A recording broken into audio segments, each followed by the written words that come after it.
지금 윤석열이 대통령 된 이후 특히 2023년 말부터 2024년까지 오로지 한 일은 계엄 모의, 해외 순방, 골프장에서 계엄 모의, 관저에서의 만찬 계엄 모의로 점철되어 있습니다.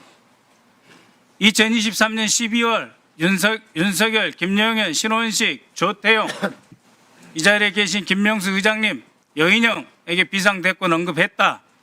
2024년 3월부터 4월까지 다시 삼청동 안가에서 신원식, 조태용, 여인영, 김영현에게 비상대권을 언급했으며 이때 이미 일본신문에서 보도된 바와 같이 외교참모들에게 술자리에서 자주 계엄 언급을 했죠. 그렇게 해서 5월, 6월, 7월, 8월 계속됩니다. 그 다음 화면 보십시오. 9월, 10월, 11월, 12월 윤석열은 국회를 해산하고 짓밟고 비상입법 대책기구를 설치해서 국회의원들을 비온 벙커로 보내고 필요시 U3 벙커로 가두고 선관위의 조작된 진술서를 받아서 더 이상 대한민국을 선거 없는 나라로 만들고 대법관 그리고 현직 판사까지 구속, 체포해서 사법부를 마비시켰어. 입법, 사법, 선관위 전체를 뒤집어엎고 영구집권을 꾀했습니다. 자, 다음 화면 한번 봐주십시오. 계엄 모의를 위해서 2024년 2월 23일 이진우 소방사령관, 곽종근 특전사령관, 방첩사 방문하셨죠? 24년 3월 20일 이상민 장관 방첩사 방문했습니다. 더욱이 3월 22일 그러니까 여인영 방첩사령관, 신원식, 김영현 등과 만찬한 직전에 윤석열은 31년 만에 처음으로 방첩사를 방문했습니다. 그리고 한 달 뒤도 안 된 시기에 국군 방첩사령부령을 개정해서 사이버 및 대테러 활동을 지원토록 업무 범위를 확장시킵니다. 6월 10일 문상호 정보사령관 또 방첩사 방문합니다. 방첩사령부가 쿠데타와 반란의 본거지 아지트가 된 것이죠. 박한수 육군참모총장 6월 13일 방문하셨죠. 강호필 합참차장 7월 12일 방문하셨죠. 그리고 김용현이 국방부 장관으로 됩니다. 존경하는 국방차관님, 직무대행님, 그리고 합참의장님께 여쭙니다. 저희가 계엄령 경고를 했고 계엄하지 말라고 부탁을 드렸습니다. 단 한 분이라도 차관님과 합참의장께서는 계엄 가능성에 대해서 예하 사령관들에게 특히 지작사령관, 방첩사령관, 특전사령관, 수방사령관에 대해서 한 번이라도 경고하신 적 있습니까? 경고하신 적 있으십니까? 계엄 그 자체에 대해서 가정해 본 적이 없었습니다. 그래서 경고하신 적도 없고 체크 안 하셨죠? 예. 정경환 합참의장님 마찬가지시죠?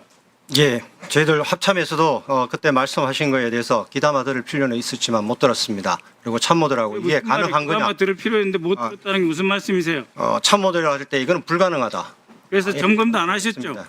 예, 그런데 제가 굉장히 양가적인 감정을 갖고 있어요. 합참의장님께.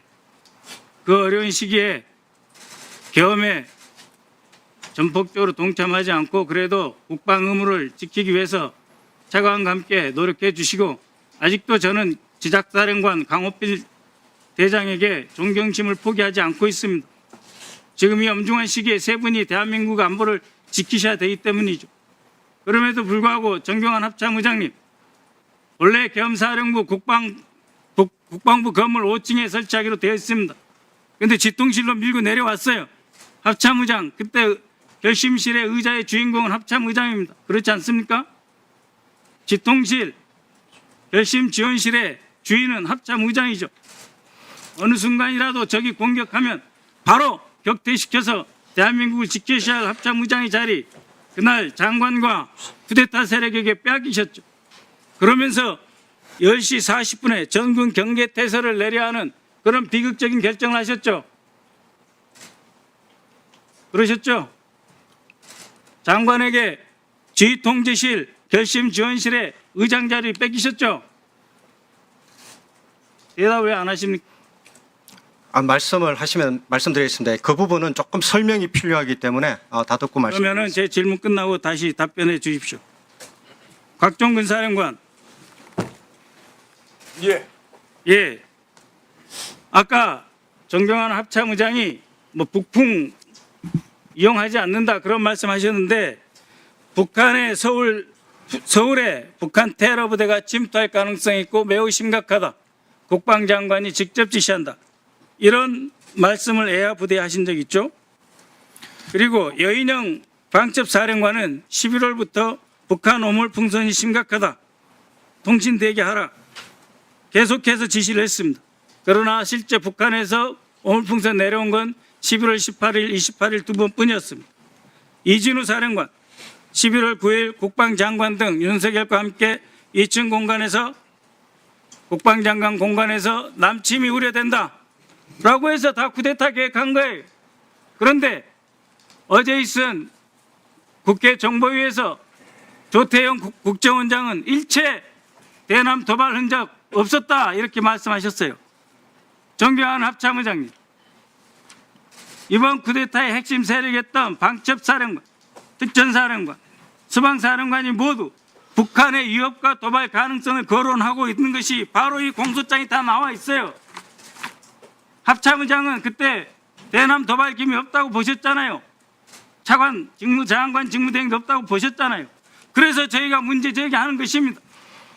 합참의장, 그럼에도 불구하고 민주당이 무슨 괴담입니까? 이렇게 해서 부대를 동원해서 내란을 일으킨 거 아닙니까?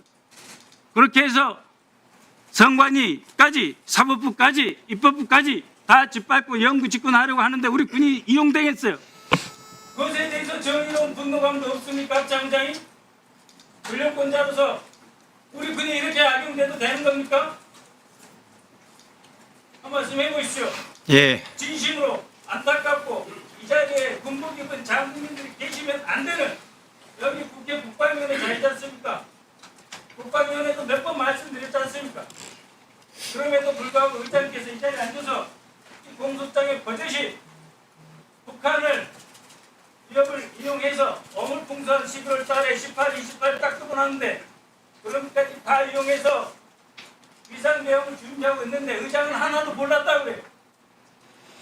그래놓고 그것을 지적하는 야당에 대해서 국민들에게 제대로 된 사과 한마디 안 하고 뒤에 계신 장군님들께 의장으로서 단 한 번 미안한 생각 가지셨어요? 자, 이제 마무리해 주시고요. 네. 의장 신상발언 하세요. 예, 합참의장님. 예, 말씀드리겠습니다. 먼저 비상계엄에 대해서는 군을 대표해서 사죄드린다고 말씀드렸습니다. 사죄드립니다. 제가 군서열 1위로서 비상계엄을 사전에 알고 그런 것을 알고 제가 차단했다면은 제가 어떤 지금 지났지만은 그는 차단하는 게 제 임무라고 생각합니다. 하지만 못한 것에 대해서는 죄송스럽게 생각합니다.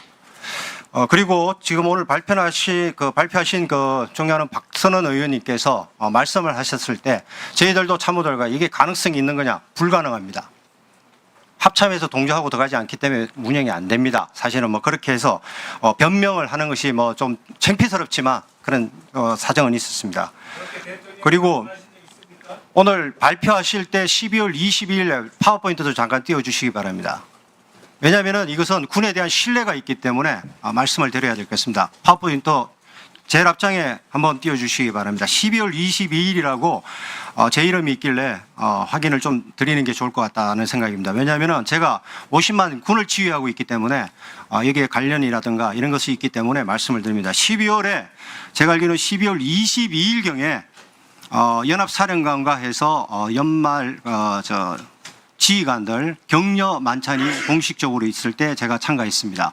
12월에 어떤 행사도 참가한 적이 없다는 걸 언론을 통해서 말씀드렸습니다. 그래서 12월에 제일 앞장에 펴주시기 바랍니다.